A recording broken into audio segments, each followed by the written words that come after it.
Imagine this.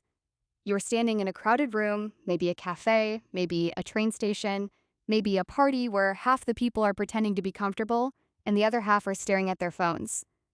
And in that room, there's a strange human hunger almost nobody talks about properly. Not just the hunger to be loved, the hunger to be noticed, to be seen, to be felt, to be acknowledged as more than background scenery in somebody else's day. Now, most people hear the word flirting and they think of something shallow, they think of cheesy pickup lines, they think of manipulation, they think of somebody playing games, wasting time, inflating their ego, or trying to get something. The old definition of flirting has almost a bad smell to it. It suggests pretending attraction for amusement. It suggests insincerity. But what if that definition is wrong? What if flirting at its best is something much deeper? What if flirting is simply this? Words and actions intended to make another person feel seen, special, and acknowledged. That changes everything. Because suddenly flirting is not just about seduction. It is not just about sex. It is not just about trying to score.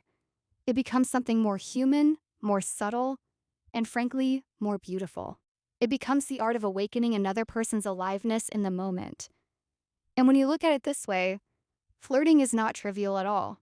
It is one of the oldest social arts in the human story. For thousands of years, human beings have lived not only through food, shelter, and survival, but through signals, through glances, through timing, through tone of voice, through playfulness, through the electric little gestures that say, I notice you, you are not invisible to me.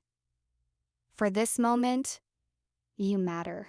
That is powerful because one of the quiet tragedies of modern life is that people are everywhere, yet so many feel unseen. Cities are crowded, but loneliness is everywhere. The phones are glowing, the feeds are endless, the screens are full, yet people walk through life hungry for a kind of simple recognition that cannot be downloaded. That is where flirting comes in.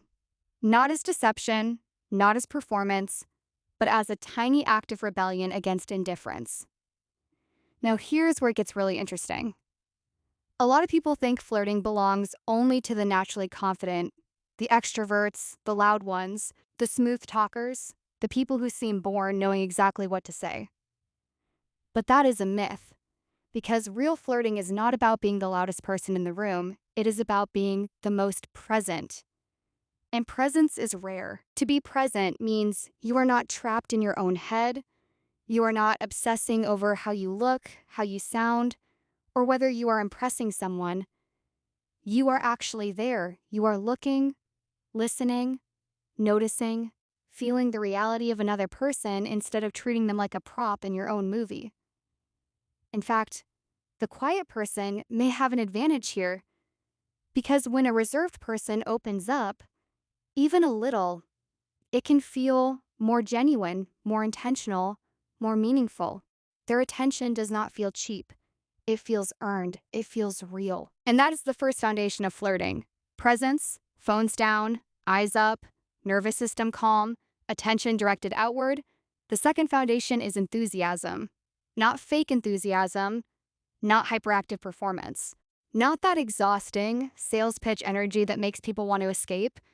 Real enthusiasm means bringing a warmth into the interaction, a sense that the moment itself matters, a smile that is not forced, a look that says, I'm glad this little moment happened.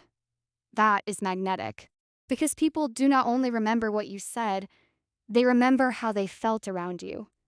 They remember whether your presence made life feel slightly heavier or slightly lighter, and the best flirts, in the healthiest sense, are the people who leave others feeling a little more alive than before. Now from here, flirting begins to take shape in simple forms.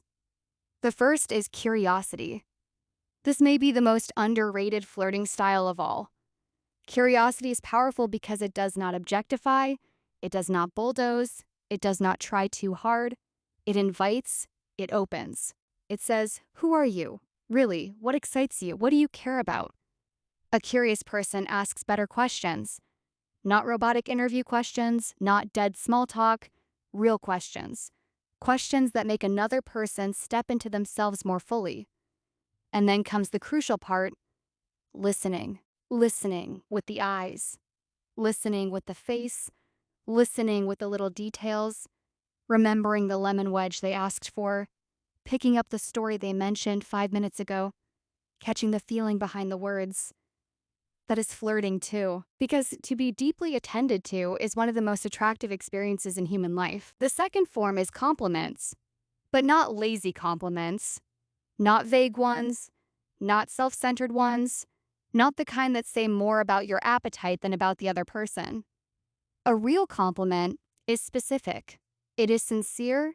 It reveals that you have actually perceived something. Maybe their sense of style, maybe the way they speak, maybe the calm confidence in their face, maybe the warmth in their eyes. A real compliment does not reduce a person. It illuminates them.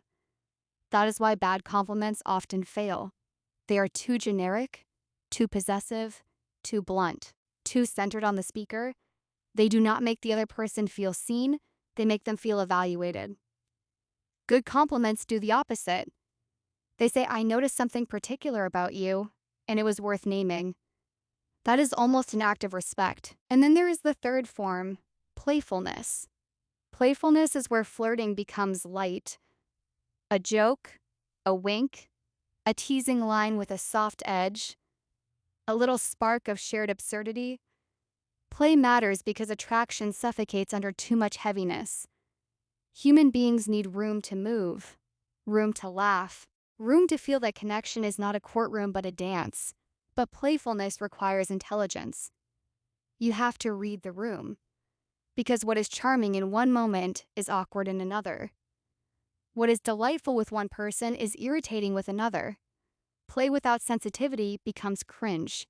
Play with sensitivity becomes chemistry. That is one of the great truths of flirting. It is not a script, it is responsiveness. And this is where the ethics matter, because flirting is only good when it remains human. The line is simple. Does what you are saying or doing make the other person feel seen, special, and acknowledged? Or does it make them feel judged, objectified, cornered, defensive, or unsafe? That is the whole test. Ethical flirting uplifts, unethical flirting invades, ethical flirting notices, unethical flirting grabs, ethical flirting offers energy, unethical flirting imposes it. So the real flirt is not the predator, not the manipulator, not the cheap performer. The real flirt is a person with enough courage to bring warmth, attention, and aliveness into a moment while still respecting the other person's freedom. And yes, courage is required. Because flirting is always a tiny risk, there's always uncertainty. Maybe they smile back, maybe they do not. Maybe the moment lands, maybe it falls flat, maybe it becomes something bigger. Maybe it disappears in 10 seconds and never returns. That is part of the beauty. Flirting is not a guarantee, it is not a contract, it is not a promise. It is an offering. And in that sense, it teaches something much bigger than dating. It teaches emotional adulthood. It teaches you how to express interest without entitlement, how to enjoy connection without clinging, how to risk awkwardness without collapsing, how to remain open without becoming reckless, how to bring life into a moment without trying to own the outcome. That is not a shallow skill, that is a profound one. So in the end, flirting may not be what people think it is.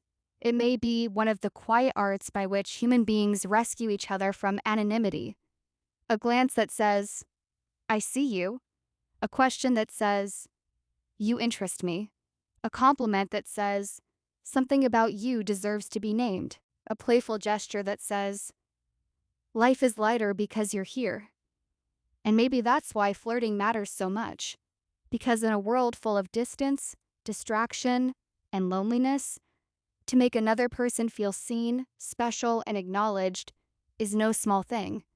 It is not just charm, it is not just chemistry, it is a brief restoration of human reality. And perhaps that is what we are all looking for. Not merely attention, but recognition, not merely desire, but aliveness, Not merely romance, but that rare and unforgettable feeling that, for one moment, in the middle of an ordinary world, somebody truly noticed that we were here.